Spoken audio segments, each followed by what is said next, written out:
All right, 10th grade. Today we start one of my very favorite novels to teach, one of my very favorite novels to read, of Mice and Men.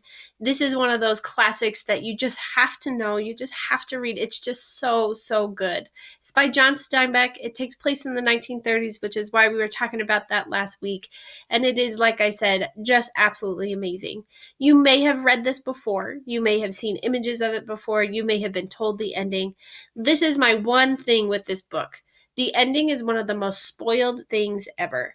Please, please, please try and not ruin it for yourself or for others. You want to be able to get surprised at the ending. It's going to make it so much better for you.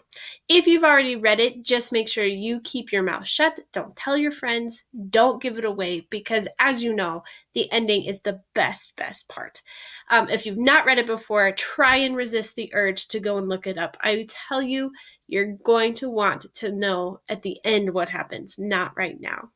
Before we start reading it, and I will do a live read today, I do want to make sure that you guys have a little bit of background as we move forward. So you know that we did some research on the 1930s. That's because this book takes place in that time period. You should know that the Great Depression is happening. The Dust Bowls are happening.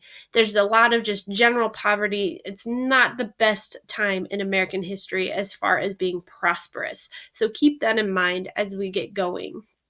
The story also takes place in Soledad, California, which is near Sacramento. It takes place in ranchlands and farmlands. So that's the type of setting we have that we're going to be dealing with.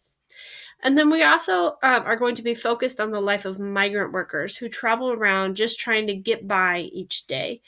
We'll talk more specifically about them later in the story, but just know that that's the type of guy we're talking about in this book. This book also asks us to consider the lives of all kinds of people who are discriminated against.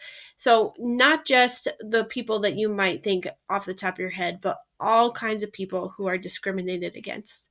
So keep that in mind as we start getting into this story.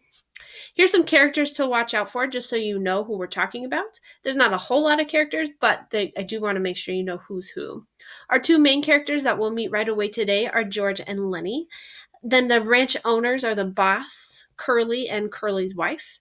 And then we also have the ranch hands. The leader seems to be Slim. We'll learn about him a lot more in chapter 2. And then the ranch hands that we talk to most often are Candy, Carlson, Wit, and Crooks.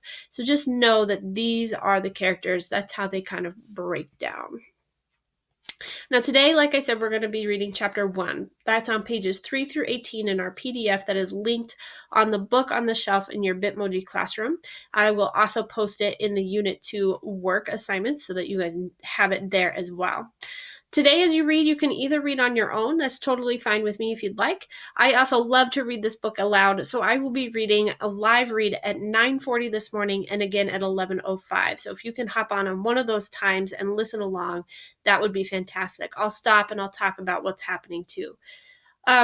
Regardless of how you read it, you do have to answer the starter questions on the assignment post when you are done reading chapter 1. So you want to read first and then do the assignment.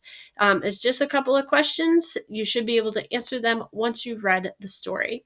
Otherwise, I hope to see you on the live read, and then we'll read again chapter 2 next class as well. See you guys.